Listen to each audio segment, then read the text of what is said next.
Bienvenidos, bienvenidas a un nuevo episodio de nuestro programa Sin Prejuicio en esta segunda temporada desde la función pública.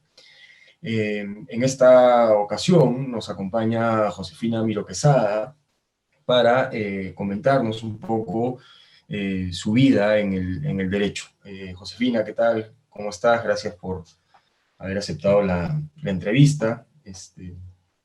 Muchas gracias, Fernando. La verdad que es un placer para mí siempre estar en una iniciativa tan interesante como es Enfoque Derecho. Sabrás, pues yo, tantos años de salir de Enfoque Derecho, pero todavía está en un especial lugar ahí en mi corazón.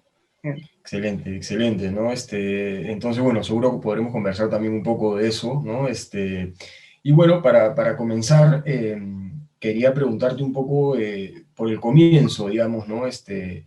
Del camino en el derecho que suele ubicarse en la decisión, ¿no? La decisión de estudiar derecho. En tu caso, esa decisión, digamos, fue una decisión que siempre tuviste clara, fue una decisión que se fue decantando. Cuéntanos un poco cómo fue eso, qué recuerdas de ese momento. Bueno, como suele suceder, uno tiene una imagen que es bastante prejuiciosa sobre lo que significa el derecho y en general la abogacía, ¿no? Y sin duda ese fue mi caso, ¿no? Yo pensaba que los abogados tenían determinado perfil, sumamente quizás, esto claramente estereotipado, ¿no? En un estudio de abogados, litigando en alguna corte, ¿no? Eso es más o menos lo que nos venden pues las películas, ¿no? La literatura en general, los medios de comunicación también, ¿no? Entonces, yo la verdad que no me sentía muy atraída al comienzo de ejercer el derecho. Yo no entré a la universidad sabiendo exactamente qué es lo que quería, y esto es algo muy frecuente. Sí sabía, y ahí eso es algo porque la Universidad Católica tiene este grandísimo plus de no entrar directamente a la carrera, ¿no? Es decir, estudios generales te permite también asentar o cuajar cuál va a ser esa carrera que va a ser finalmente, digamos, determinante para ver cómo te vas a desempeñar profesionalmente a lo largo de la vida, ¿no? Una decisión muy importante. Entonces, en estudios generales yo ingresé, bueno, a letras, ¿no? Ahí sí ya más o menos vas decantándote, ¿no? Números o letras. Lo mío necesariamente eran las letras.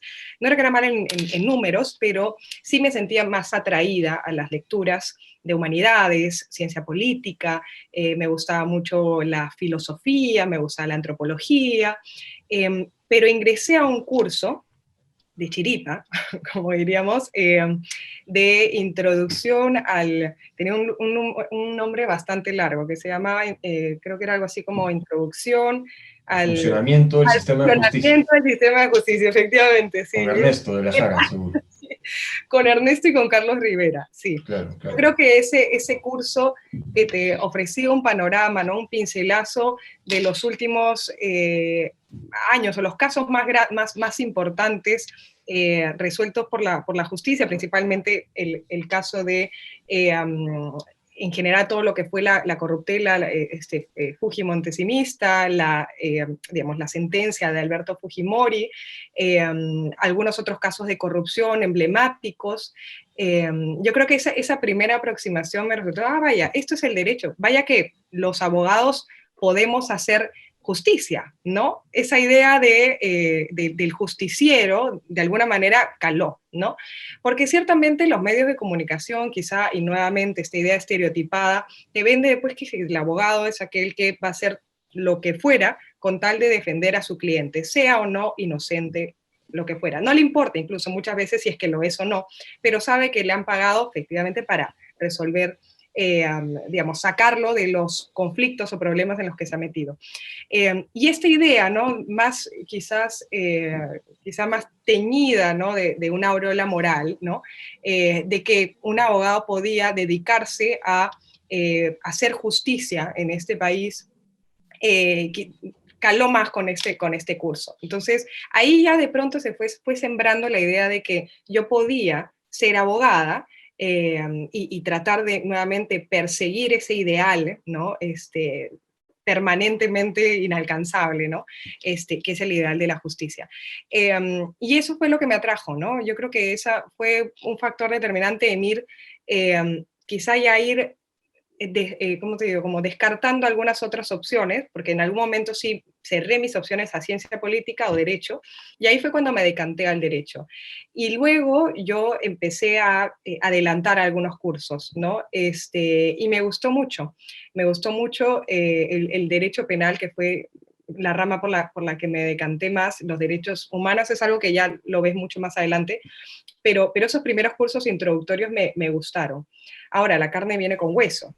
Y ciertamente luego me di cuenta de que el derecho que se vende como esta disciplina homogénea, en absoluto es. Es más, ahora ya es creo que de común acuerdo que los abogados o abogadas todistas pues ya están en desuso, ¿no? Entonces, y ese digamos que fue mi trampolín a decir, esto es lo que quiero hacer. Bacán, entonces un curso que tuvo ahí una influencia importante, ¿no? Y cuando entras a la facultad, ¿qué recuerdas de tu inicio en la facultad? ¿Los cursos te gustaron? O sea, dijiste, reafirmaste ahí tu decisión, esta idea de la justicia, digamos, encontradas en los cursos que tenía un lugar, quizá algunos sí, en algunos no tanto, ¿no? ¿Qué recuerdas de ese inicio en la facultad? Eh, yo creo que algunos cursos, ¿no? Ciertamente, es que es bien difícil como encontrar, digamos, o reafirmar esa vocación siendo una disciplina tan diversa, ¿no? En cada una de las clases, ¿no? Eh, yo diría que sí, ciertos cursos, ¿no? Y por eso yo le tengo mucha gratitud, que es bueno, a mi maestro de la vida y de la profesión, que es Iván Meini, ¿no? Yo llevé Derecho Penal 1 en el primer ciclo, otra malla curricular. Ahora creo que llevan un montón de cursos en cada ciclo.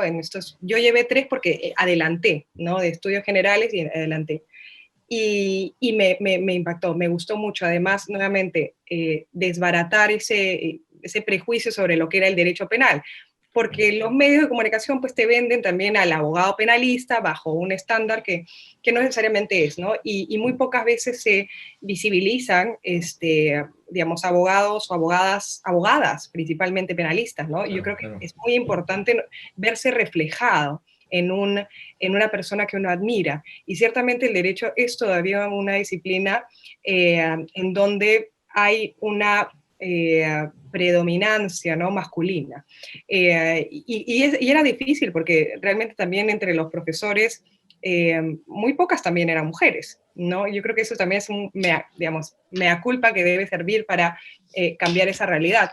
Y entonces, claro, uno necesita esos referentes para decir, oye, yo puedo ser como esta profesional o esta exitosa mujer, ¿no? Exitosa en el sentido no términos monetarios, sino exitosa de admirarla, ¿no? De admirar, de que ella despliega pues como esa aura de admiración por lo talentosa en términos no solamente de que le va bien profesionalmente, sino porque es humana, es una buena persona. Yo soy de la idea, y siempre lo he reafirmado, que no existe un buen profesional si no es antes una buena persona. Y esa buena persona se ve en cada acto, en cada gesto, en cada palabra, en cada comentario. Yo creo que cuando ingresé a la Facultad de Derecho había esta idea de que iba a ser una facultad muy competitiva, que antes de ser colaborativa y antes que de ver quizás a un compañero de la clase como un aliado o como para hacer algo, no sé, pues algo más sinérgico, ¿no? Era más tu competencia, ¿no? Y tenías que competir férreamente contra esa otra persona. Yo creo que sí, sí es mucho así, lamentablemente. O sea, hay una lógica perversa, conflictiva, ¿no? Que hay que, digamos, es una deuda que hay que revertir, pero sí, fue lo primero que sentí mucha presión, hay una expectativa tremenda que se deposita sobre, en general, los abogados, estar en la mejor universidad, en la Facultad de Derecho, una de las mejores de Latinoamérica, hay una presión tremenda, y esa presión no solamente digamos, de colmar esas expectativas que tu familia deposita en ti, pero que también quieres quedar bien con el profesor, quieres que te reconozca, quieres, además, esa era una lógica perversa que claramente yo trataba de incorporarme, pero sí veías como tus colegas, no te voy a prestar, digamos, ya ve tú cómo te pones al día, ¿no? Y ese tipo de actos que a veces eran, pues, algunos desincentivos, ¿no? Entonces, en querer seguir bregando contra corriente en esta carrera, que es muy demandante, es muy exigente. Uno cuando hace este trabajo, digamos, análisis comparativo de, por ejemplo, yo me fui de intercambio a España a estudiar y yo decía, la verdad que sentía que después de haber pasado por la Facultad de Derecho ya podía hacer todo, porque uno está sometido a un nivel de presión anímica, un nivel de, además de tensión, un nivel de estrés, o sea, vives bajo estrés y hemos tolerado y normalizado eso. ¿Dónde está la salud mental digamos, en esta ecuación? ¿No? Yo creo que eso es algo que lo hemos dejado eh, precisamente porque hemos sopesado, ¿no? Los valores, el valor del éxito monetario por sobre el valor de la autoestima, del bienestar mental, ¿no? Y la verdad que no es rentable, pues, porque al final luego tú vas a salir formado de esa universidad y vas a entrar al mercado laboral y claramente el mercado laboral lo que va a atender más bien va a ser esa actitud más competitiva y más, digamos, vale todo, ¿no? De vale todo para... esa imagen que te vendían en los medios de comunicación, bueno, eso se cumple, ¿no?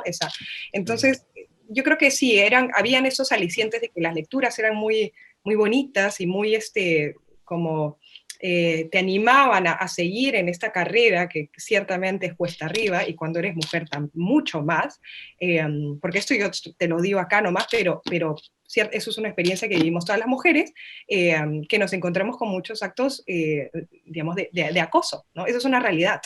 Y cuando eres estudiante sí puede ser muy frustrante precisamente porque tú es el costo de no puedes hablar, porque la represalia, porque lo que se va a decir es costo-beneficio, no sale a cuenta. Entonces, fue frustrante, pero claro, tiene estas gratificaciones que muchas veces no, digamos, no vienen en forma de remuneración. Yo creo que los abogados se tiene esta idea de que todos ganamos bien, eso no es así. Pero creo que las gratificaciones son de otra índole, ¿no? Y valen más. Excelente, excelente. Gracias, Josefina. Me parecen reflexiones súper valiosas, ¿no? Y pensaba un poco en el tema de la vocación y cómo la vocación va sentándose, ¿no? Mientras uno va avanzando y quizá también pienso la vocación se construye frente a situaciones también de adversidad, ¿no? Entonces, pensando, por ejemplo, en todo el tema de desigualdad de género y de violencia de género, ¿no? Vivir esa realidad quizá también de algún modo impacta a nivel vocacional, ¿no? Sí, Entonces quería preguntarte qué opinas de eso y de repente también que nos empieces a contar un poco cómo fue tu acercamiento a las prácticas preprofesionales, ¿no? Porque también has mencionado un poco ese ámbito que por supuesto tiene también, sabemos, muchas de las problemáticas que mencionas, ¿no? sí, no, yo creo que, bueno, las experiencias de vida en general hacen a la persona y más aún impactan sobre, digamos, la profesión o el oficio que uno ejerza, ¿no? Y no necesariamente, digamos, yo creo que basta tener empatía para poder adentrarte y vivir o de alguna manera arropar, acoger, hacer tuya una causa o un problema que no necesariamente tienes que vivir directamente. Podrías hacerlo como podrías no hacerlo, pero basta tener un mínimo de empatía como para saber de que esto es una problemática que te exige a ti, que te llama a ti resolver, ¿no? Yo creo que esa es una de las razones por las cuales también, digamos, más allá de las violencias que se pueden hacer presente en las aulas, ¿no? Yo creo que hay algo que sí hay que reconocer, es que la Facultad de Derecho, en general la Universidad Católica, con, claramente gracias al clamor o a los movimientos por parte de las alumnas de visibilizar estos temas, ¿no? Ha generado una mayor concientización que se han traducido en actos puntuales para combatir este fenómeno que estaba tan tolerado, ¿no? Como es el acoso en general. Que es una forma de violencia basada en género. Y en mi caso personal, yo te diría que sí, hay vivencias personales, hay vivencias de, digamos, de personas que te rodean y hay, como te había dicho antes, simplemente la empatía, ¿no? Que te llevan a a decidir que esa es una temática que debe orientar tu profesión, que debe orientar, digamos, que si estás en esta carrera y que si estás, y que si decidiste que el derecho sea tu profesión, pues, y que también decidiste que eso era un medio, porque no es un fin en sí mismo, sino es un medio para alcanzar esa justicia, bueno, hay tantos temas pendientes por resolver en materia de ese tema que tú dices, bueno, eso es necesariamente algo que tú tienes que intervenir no solamente porque te interesa, sino porque hay mucho que hacer, ¿no? Es decir, si no soy yo, alguien lo va a tener que hacer. Y eso es lo que me llevó también a la violencia, digamos, a abordar o adentrarme en el tema de la violencia basada en género, adentrarme en general a la desigualdad de género como un problema estructural que hay que combatir desde distintos frentes, porque eso es una pandemia que hemos tenido ahí silenciada desde tantos años atrás y que precisamente por lo normalizada que ha estado, es que no logramos todavía siquiera a veces identificarla, definirla para poder combatirla, ¿no? Yo te diría que sí, que experiencias en las aulas, pero también fuera de las aulas, que te llevan a abrazar estas causas y hacer también, digamos, estas causas un modo de vida, ¿no? Porque el derecho no se limita a las aulas, el derecho no termina en las aulas, el derecho tampoco termina en el lugar en donde trabajas, el derecho es una forma de vida. Tal como ejerzas el derecho, va a estar necesariamente condicionado por tu forma de vida, tus valores, ¿no? Y al final eso va a definir también, por eso te digo lo importante que es ser una buena persona para ser un buen profesional, porque no son dos cosas ajenas, ¿no? Eh, entonces, sí, hay que empezar a reflexionar, digamos, que el abogado, o cómo se porta el abogado, cómo ejerce el abogado, la abogada, le abogade, en distintas áreas, es también una temática que hay que visibilizar, porque no es que tú te pones el traje de abogado y actúas como abogado y ya está, sino que tú tienes que mostrar esos valores, creo yo, en distintos espacios y ser consecuente tu prédica con tus actos.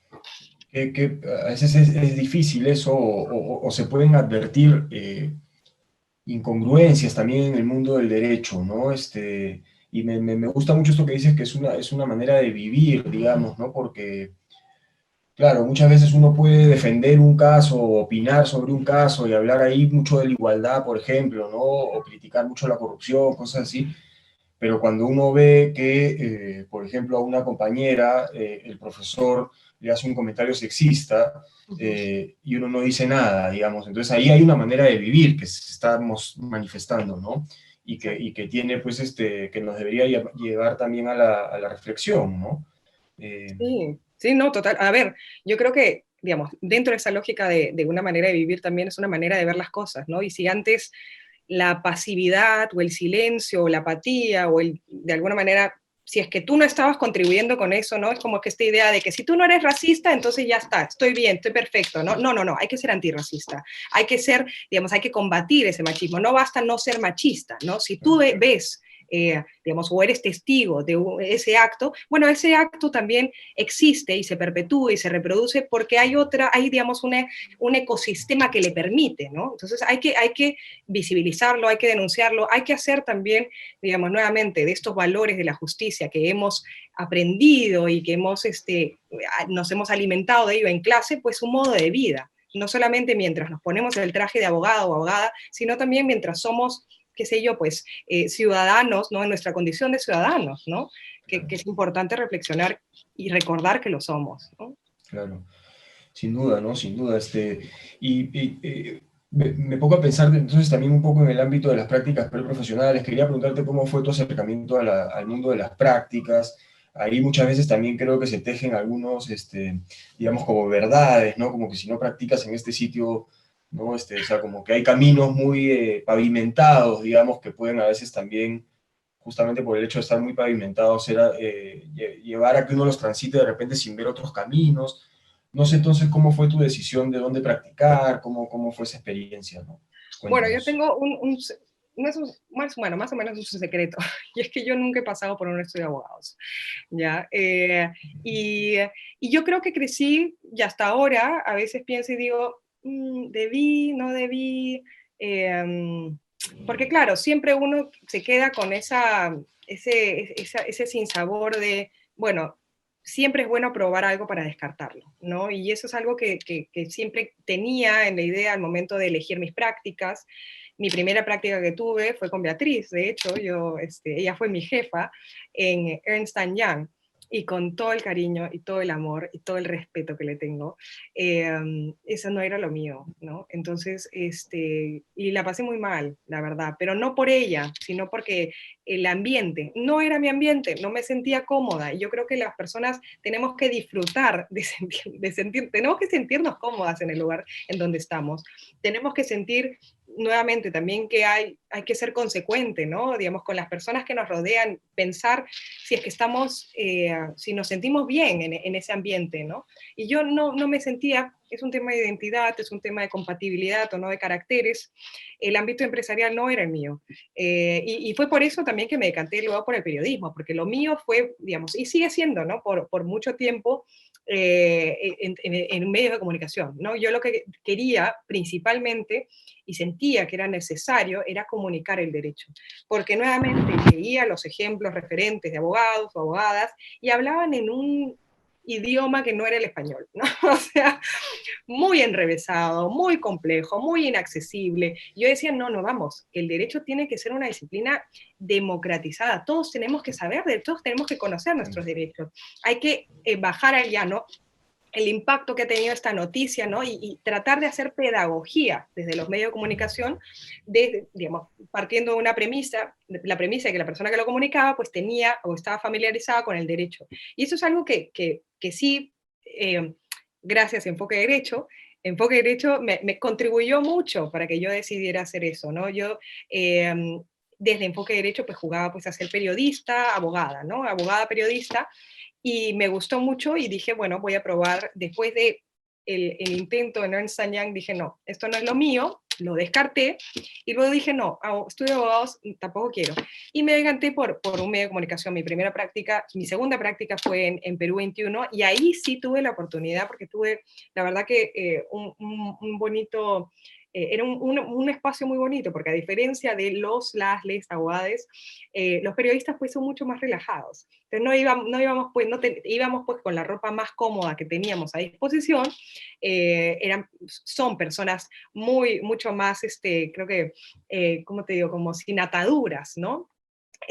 Quizás en el mundo del derecho eso es muy evidente, y en el mundo del periodismo me sentía muy cómoda, la verdad, y entonces me dieron la oportunidad de tener un espacio que era el análisis jurídico de la noticia, en donde yo podía escribir sumamente llano, sencillo, sin, sin palabras súper rebuscadas ni latinajos, ¿no? El impacto que tenía cierta noticia en la vida de las personas, ¿no? Y el significado, ¿no? ¿Qué es lo que yo quería hacer, ¿no? Democratizar el derecho. Y luego estuve varios años ahí, como casi 3 años, y luego me fui al comercio, y en el comercio estuve 2 años, también con la oportunidad de hacer este mismo análisis jurídico de la noticia, político, tratando de hacer pedagogía, ¿no? Yo creo que lo que era para mí una tarea pendiente desde, en general, el derecho, ¿no? Porque siempre se cree que las y los abogados tenemos que estar en este lugar y dedicarnos a esto en la vida, y yo quería quebrar un poco este estereotipo. Además, en ese momento tenía como referente, y ahí por eso la importancia de las referentes, tenía referente a Rosa María Palacios, ¿no? Entonces decía, se puede hacer eso, ay, yo también quiero mi programa. Entonces, y lo hacía muy bien, y lo hace muy bien en realidad. Entonces, claro, yo dije, ay, no, yo quiero ser como ella, quiero hacer lo mismo. Entonces me metí al medio de comunicación y dije, no, a ver, ya, yo quiero hacer, pero no quiero, digamos, quiero hacer análisis jurídico, no me quiero divorciar, no me quiero alejar del derecho. Lo que quiero hacer es democratizar el derecho a través de estas plataformas masivas de comunicación y hacerlo accesible. Que alguien me escribe y me diga, oye, ¿sabes qué? Entendí esa noticia gracias a ti. Gracias. Ya para mí eso era la mejor remuneración que podía tener. Y estuve un tiempo ahí, y la verdad que disfruto mucho del periodismo, y me apasiona. Simplemente sentí que terminó un ciclo y dije, ahora voy a probar el Estado, ¿no? Y la meca, la maravilla también. Me encanta, me encanta. Ahorita estoy en una maestría, me he puesto un paréntesis, pero disfruto mucho de la Defensoría del Pueblo. Mi sueño era trabajar en la Defensoría del Pueblo por cuestiones así de no sé cómo pasó, que tuve una entrevista y luego la cosa, entré y dije, Dios mío, acá iniciamos un proceso también, o sea, quería hacer litigio estratégico, porque dije, bueno, si no me voy a un estudio de abogados, lo podemos hacer de acá, ¿no? Iniciamos el caso de muerte digna con Ana Estrada, ¿no? Y yo estaba directamente involucrada ahí y dije, wow, esta es mi oportunidad de hacer un cambio desde el Estado, ¿no? De ver derecho penal, violencia basada en género, desigualdad de género, derechos humanos, tenía todo ahí, la verdad. Claro, en la Defensoría del Pueblo, ¿verdad? Claro, claro. Bueno, qué interesante, ¿no? Me parece súper interesante tu camino en el derecho, ¿no? Primero, bueno, en los medios periodísticos, ¿no? Difícil también eso de poner el derecho, digamos, en un lenguaje asequible. Me gustó mucho esto de democratizar el derecho, ¿no? Y bacán, ¿no? Y te quería preguntar también, digamos, ¿en qué momento terminas la carrera? ¿Cómo era la vida, digamos, de contraste entre tu experiencia en el periodismo, ¿no? Y tus clases, y cómo fue, digamos, ya tú, cuando saliste de la facultad, digamos, ahí ya estabas en el comercio, no sé si nos puedes contar un poco cómo fue eso. Sí, bueno, yo salí, estaba todavía ejerciendo como el periodismo, ¿no? Lo hice, digamos, un buen tiempo. Y claro, lo primero fue que ya se me agotó la oportunidad de practicar en otro lugar, ¿no? Entonces ya no voy a poder practicar en un estudio de abogados, nadie me va a contratar ahí porque no he practicado ahí, difícil que me contraten ahí, y ahí fue cuando me decanto por el Estado, ¿no? Que también es difícil ingresar en el Estado. Es decir, claramente, bueno, en mi caso sí entré por locación de servicio, pero digamos, te exigen un mínimo también de años trabajar el Estado, es un poco, digamos, para entrar te exigen trabajar antes, entonces tú dices, como, bueno, ¿y cómo entro? Entonces tengo, pero bueno, ¿no? Pero más allá de eso, sí, yo estaba en el comercio. Yo creo que ahí también fue cuando me di cuenta de que el periodismo es apasionante y me fascina, pero también sentía que les daba igual si era titulada o no, ¿no? O sea, yo salí como bachiller y entonces fue como que ya, tesis, ¿no? Porque yo quería y sigo queriendo, digamos, ingresar al ámbito de la academia, de ser profesora, ahorita estoy de jefe de práctica, pero sí me gustaría, y por eso también estoy acá en Cambridge para hacer una maestría, ser profesora, ¿no? Y claro, cuando me di cuenta de que no iba a impactar en absoluto en el comercio que sacara mi título, ¿no? Ahí fue como, de repente me voy a otro lugar, ¿no? Eh, si comparo también, bueno, la expectativa que yo tenía de cómo iba a terminar, ¿no? Cuando uno ingresa a la Facultad de Derecho y, bueno, además, ¿cuántos años, no? Eso es algo que, no sé si es algo muy cultural, propio de la realidad latinoamericana, pero por ejemplo acá yo hago la maestría con personas que son mucho menores, que van desde, o sea, hacen el undergrad, ¿no? Luego el postgrad, al toque hacen el doctorado, es una cosa increíble. Este, y claro, ¿a qué iba con esto? De que es una carrera larga. Yo la verdad que no esperé que le iba a terminar, la terminé en 6 años y medio, casi 7, ¿no? Y claro, un poco frustrante, porque sí es cierto que es una carrera en donde tú sientes que estás contra el tiempo, porque ves como tus amigos todos, ¿no? Se están graduando y tú sigues en la carrera ahí, que no acaba, nunca acaba, cada vez se hace más larga la carrera. Y claro, sumado a las prácticas, era imposible, la verdad que yo la pasé, eran con un horario además muy pesado, porque era ir a la universidad, luego ir a hacer la práctica, luego regresar a la universidad para tus clases en la noche, era un ritmo de vida muy demandante y muy extenuante. La verdad que trabajar y estudiar es algo que, por eso yo siempre lo digo, ¿no? Cada vez que estén en un centro laboral y traten con los o las practicantes, háganlo con el mayor de los respetos porque se están sacando la mugre.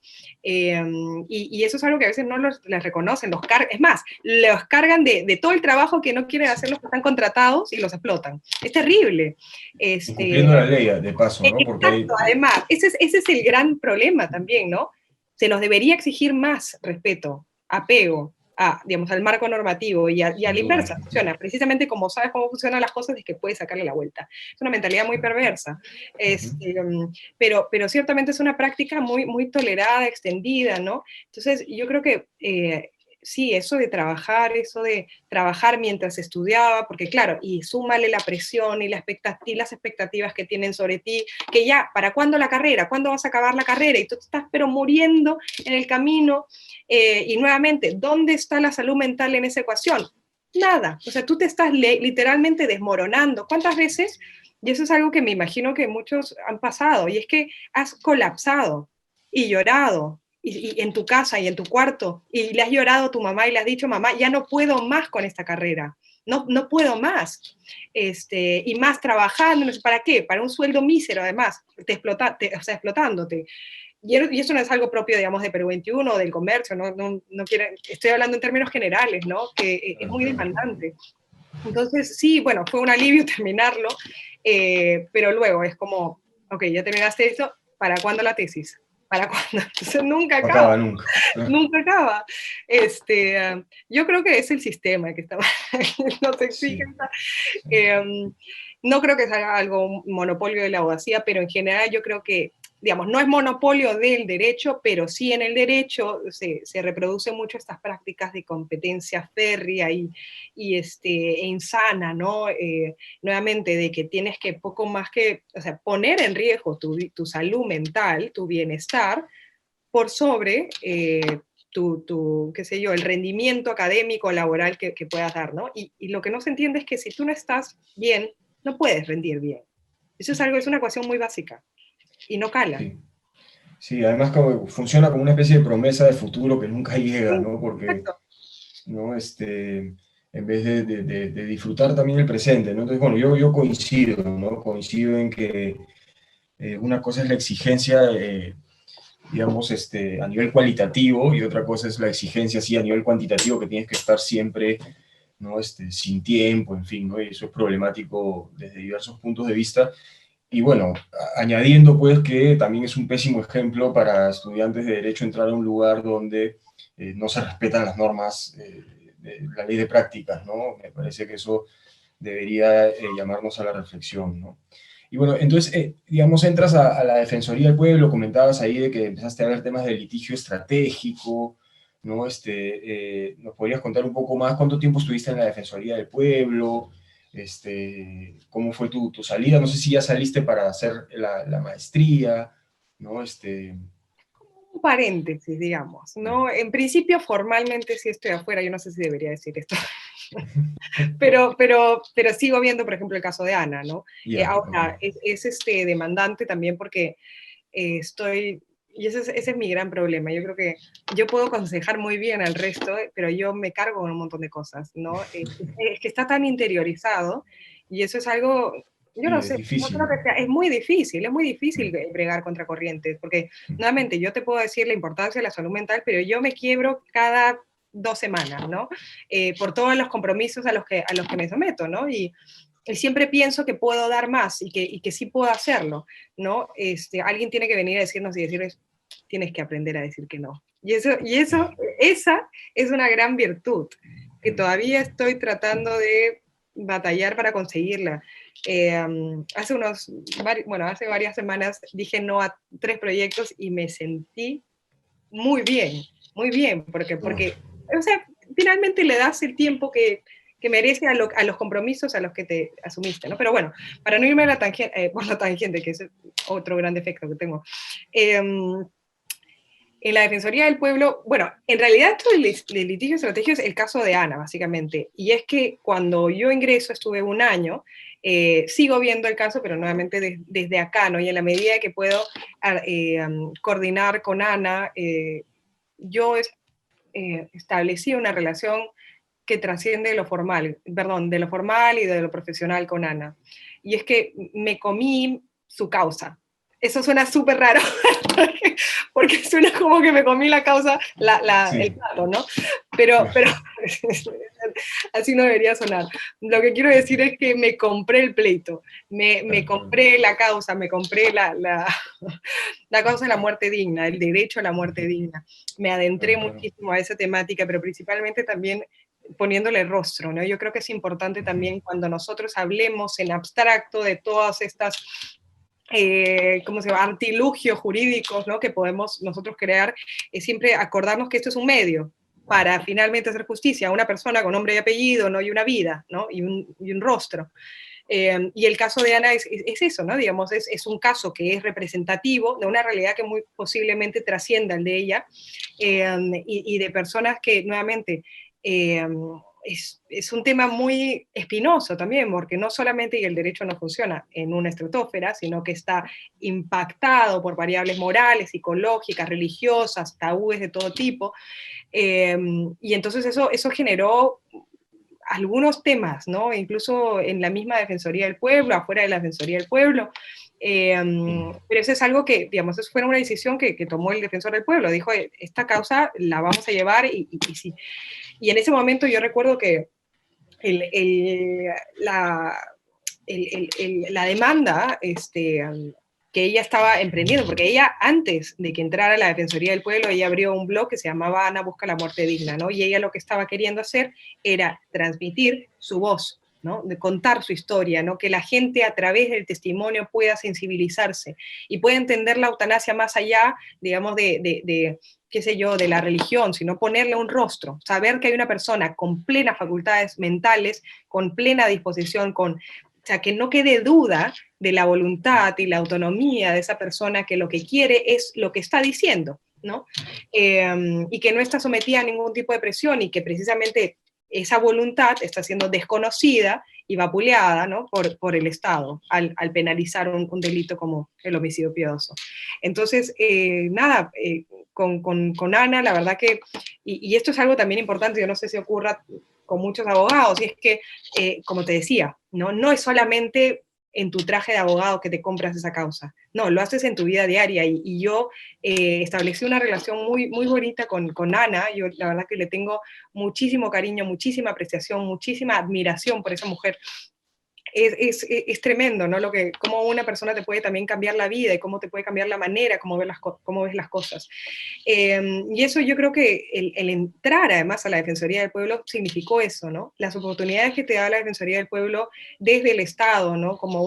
Es como un contralor, digamos, de derechos humanos, ¿no? Ahí encontré la convergencia que yo estaba buscando, ¿no? Encontrar, ejercer también el derecho, no solamente porque yo recuerdo cuando una vez entrevisté a Rosa María Palacios, ella me dijo, como yo le pregunté, oye, pero ¿y por qué dejaste de ejercer el derecho? Y me dijo, yo nunca dejé de ejercer, lo que pasa es que yo lo he ejercido de otra manera, a través de los medios de comunicación. Entonces, claro, yo lo estaba ejerciendo de Exacto. otra manera, ¿no? Desde el Ujú. periodismo, pero sí quería como aplicar más directamente lo que había aprendido en las aulas. Mm. Entonces, por eso es que me fui a la Defensoría del Pueblo, por eso es que encontré en la Defensoría, bueno, este es el lugar en donde puedo volcar todos esos conocimientos que ya los estaba haciendo en el medio de comunicación, pero sentía que era muy efímero, que la noticia lo es. Entonces yo podía matarme haciendo un informe y al día siguiente de publicado el informe, ya Una extinto, sensación de Exacto. duelo, ¿no? Muy pronto. Literal, literal, yo tenía el duelo, pasaba casi todos los días,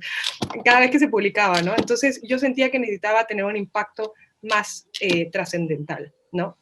Y ese Claro. impacto lo encontré en la Defensoría del Pueblo. Además, la gente, y eso es muy importante, sentirte cómoda con las personas que te rodean, sentir que compartes la vocación con esas personas, sentir que hay un trabajo sinérgico, ¿no? De que todos estamos en el mismo bote y remamos hacia el mismo lugar, en la misma dirección. Y eso es muy bonito. Y más bonito es cuando lo encuentras en el Estado, porque el Estado es vapuleado, hay una serie también de prejuicios que existe sobre el Estado, como esta entelequia, como si fuera homogénea per se. No es así.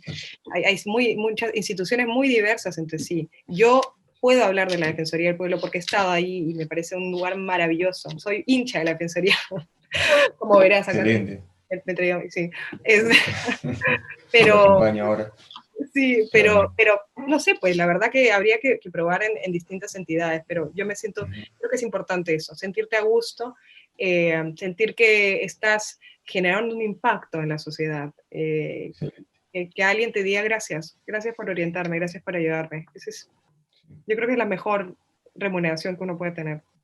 Claro, claro, sí, coincido, ¿no? Que buena experiencia, ¿no? Imagino que muchos alumnos, alumnas que te escuchan sentirán pues también empatía de la motivación, ¿no? Porque la motivación del otro...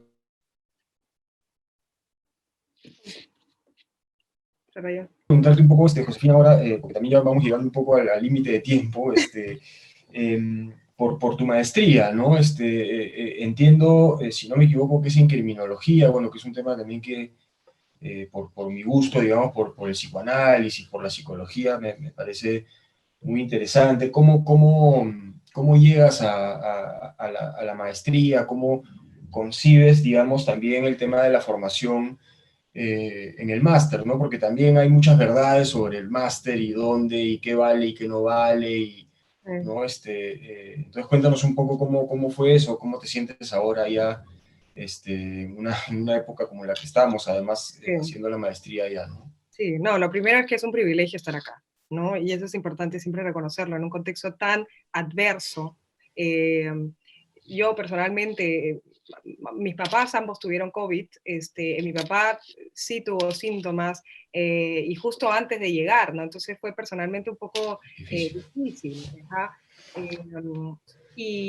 Pero, digamos, más allá de la pandemia, porque ciertamente todo esto yo lo planeé antes de que llegara el COVID, eh, es, es, claro, hay también nuevamente estas expectativas de que quiero ir a la mejor universidad, que quiero ir a las top, ¿no? Y sí es un proceso digamos, que hay que planearlo, que hay que pensarlo, porque nuevamente no es solamente la universidad, sino también es el lugar, hay que recordar que, digamos, el idioma también, yo personalmente ahorita siento que estoy transitando cada vez más al inglés, pero no es un tema fácil, para nada.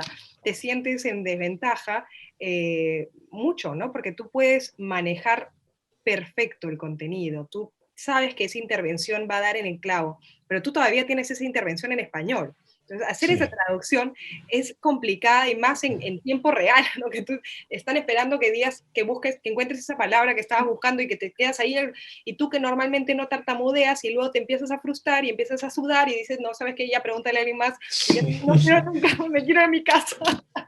Claro, claro. Literal. Entonces sí es complicado. Piensen bien en los países a donde van a ir.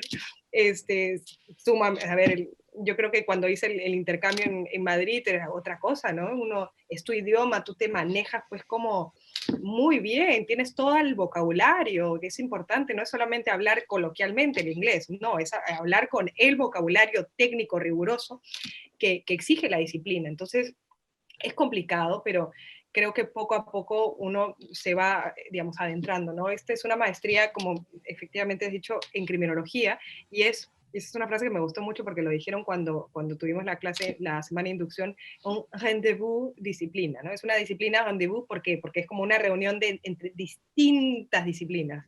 O sea, es un bagaje tan interdisciplinario que tienes desde psicólogos, médicos, psiquiatras. Una de mis mejores amigas que está nos acabamos de hacer mejores amigos somos, pero ella es del militar, del ejército de Israel. Increíble, ajá. Y luego también tienes sociólogos, antropólogos, de todo, y abogados, claramente, ¿no? Entonces, yo decidí criminología un poco porque estaba hastiada del derecho. No, no estaba hastiada del derecho, pero creo que el derecho, nuevamente, es necesario tener una aproximación interdisciplinaria, no basta la ley para entender el mundo y no basta tampoco para resolverlo, ¿no? Entonces, es importante que complementemos la mirada jurídica, legal, que tengamos con alguna otra ciencia que nos permita entender mejor la realidad. La criminología es una ciencia, digamos, social, es una ciencia más empírica, es importante también, y eso es algo en lo que yo estoy teniendo ciertos problemas, y es el aspecto estadística, ¿no? Yo no, los abogados no Claro. manejamos eso, ¿no? Y siempre, entre todos, poco más que somos un gremio de abogados en en la maestría de criminología, que es como, eso no nos hables eso. Mientras que los psicólogos lo manejan, pues, pero Perfecto, muy claro. bien, ¿no? Entonces, sí, yo creo que esa es la contraparte, ¿no? Es decir, por parte los abogados venimos, sí, bastante preparados, por ejemplo, en la argumentación, que tenemos, ¿no? un talento para argumentar, pero sin embargo ponnos ahí un gráfico, cómo interpretar ese gráfico, cómo hacerlo, cómo manejar este R, no sé, los programas, digo, no. Eso para mí, la verdad que yo estoy teniendo muchos problemas con eso. No es tanto lo que se nos exige, pero sí igual, si tú no estás familiarizado con eso, sí te sientes a veces en desventaja, ¿no? Y claro, yo creo que, digamos, es necesario al momento de que ustedes eventualmente, bueno, los chicos, las chicas, encuentren, ¿no? Digamos, ese momento para decidir si hacer una maestría, los invoco a que hagan una maestría que no necesariamente sea jurídica. Está bien que lo hagan, digamos, en derecho también, no hay nada malo en eso, ¿no? Pero creo que depende también mucho a lo que te vas a dedicar, ¿no? Pero creo que es importante también tener una mirada más interdisciplinaria, ¿no? Complementarlo con otra ciencia del comportamiento, ¿no? Porque nosotros hablamos del deber ser, pero ¿cómo es el ser, ¿no? ¿Por qué ocurren las cosas? ¿Qué hay detrás de ese comportamiento? Y eso es lo que yo quería aproximarme con la criminología, que es una ciencia maravillosa, y además, nosotros tenemos en la facultad un pequeño curso de criminología que nos puede dar como primeros un pequeño pincelazo, ¿no? Pero esta de acá que estoy llevando, la verdad que sí es bastante buena. A mí me gusta mucho además la ciudad, y eso también es importante, no solo la universidad, la ciudad, a dónde vas a ir, el idioma. Esto es una ciudad pequeña, casi todos se mueven pues en bicicleta, lo cual está bastante bien, especialmente para tiempos de COVID, ¿no? Que no tienes estos focos de contagios que podrían darse en el transporte público. Es una ciudad bien, eh, como tú sales a caminar y te encuentras con alguien de la maestría, ¿no? Es muy bonita, la verdad que estoy teniendo una experiencia nuevamente privilegiada, pero también que estoy tratando de abrazar en cada uno de los momentos, ¿no? El tiempo se pasa volando y no quiero que se pase, quiero retenerlo, quedarme acá. Claro. Así que sí. Me imagino, me imagino, bueno, qué bueno, ¿no? Qué bueno, suena como un programa apasionante y sí, pues es una disciplina que seguro seguirá aportando pues ¿no? Al camino que estás haciendo pues en el derecho bastante diverso, ¿no? El periodismo, la Defensoría del Pueblo, bueno, ahora en la maestría. Bueno, bacán, ¿no? Muchas gracias, Josefina. Una última pregunta que solemos hacer ya es saliendo un poco del derecho, aunque creo que hemos estado en el derecho, pero justo como dices, viéndolo de manera interdisciplinaria. Eh, pero bueno, esta pregunta es un poco más por tus hobbies, ¿no? ¿No? Qué te gusta hacer en tus tiempos libres? Aunque también como estamos viendo el derecho, el tiempo libre Hay puede mucho. no ser tan libre, ¿no? Pero bueno, cuéntanos un poco sobre tus hobbies, ¿no? Sí, bueno, yo además de ser abogada y periodista, soy cantante. Entonces, me apasiona mucho la música. Yo soy cantante y de hecho cantaba, y eso es un poco trágico, pero bueno, cantaba con un amigo, lamentablemente él falleció hace ya un año y es, bueno, además de dura la pérdida de una persona tan cercana a ti, eh, literalmente después de falleció creo que no creo que una o dos veces he vuelto a subir un escenario, pero sí creo que es importante tener un hobby donde desfogar, donde canalizar también muchos de los sentimientos, frustraciones, emociones, ¿no? Eh, Soy cantante, toco la guitarra, el piano y el ukelele, y escribo también. Y escribo, claramente no escribo escritos jurídicos ni nada, o sea, lo último que escribo en mi diario es eso, pero escribo para sanar. Yo creo que es importante, creo que es hasta terapéutico. Creo que es importante tener un tiempo para nosotros a ver, y lo sigo repitiendo, más allá de ser abogados o el rótulo que quedamos, somos personas, ¿no? Y a veces nosotros nos olvidamos de eso, ¿no? En un contexto además tan adverso y tan difícil, pues muchos cargamos una mochila, sea de lo que pasa en nuestra casa, de lo que pasa con nuestros amigos, de lo que pasa en nuestras relaciones sentimentales o qué sé yo. Entonces, creo que a veces nos olvidamos de eso, ¿no? Que la razón por la cual de repente no hubo un buen rendimiento académico es porque, bueno, en casa hay problemas, ¿no? Y esos problemas a veces, bueno, todos cargamos con una mochila así, ¿no? Algunos tendremos unas rocasas, algunas unas piedritas, pero los cargamos. Y creo que es importante eh, ver la manera de sobrellevarlo a través de estos hobbies. Que claro, se les llama hobbies, ¿no? Porque como que no hemos, claro, no es como que lo principal que hacemos, pero sí deberíamos a veces, y eso también es un poco hipócrita, porque yo tampoco no tengo mucho tiempo, pero deberíamos dedicarle más tiempo. Porque nuevamente son sanadores, son terapéuticos, a escribir puede ser muy potente también. De paso, nos olvidamos de esas maneras horrorosas de escribir jurídico, ¿no? En términos súper complicados y pensar de que porque es más largo el párrafo, mejor, o porque son, no sé, más las palabras en una oración, mejor. No, nunca, menos es más. este, y sí, escribir literatura, leer, sí, lean, siempre. Y que sea eso, literatura, que sea algo que les apasione, ¿no? Pongan música, lean, háganlo. Los invoco a que lo hagan, por favor. Excelente, excelente, Josefina, muchas gracias. Creo que va a ser una buena experiencia para nuestros alumnos, alumnas, escucharte, ¿no? Reflexionar sobre tus vivencias y con muy buenos consejos, muy pertinentes para quienes están en la carrera ahora, ¿no? Entonces, bueno, hasta la próxima, ojalá tengamos una nueva ocasión de compartir reflexiones, que te vaya muy bien en el máster y bueno, con ustedes también, bueno, hasta la próxima, hasta el próximo episodio de nuestro programa Sin Prejuicio. Chao, chao, que estén bien.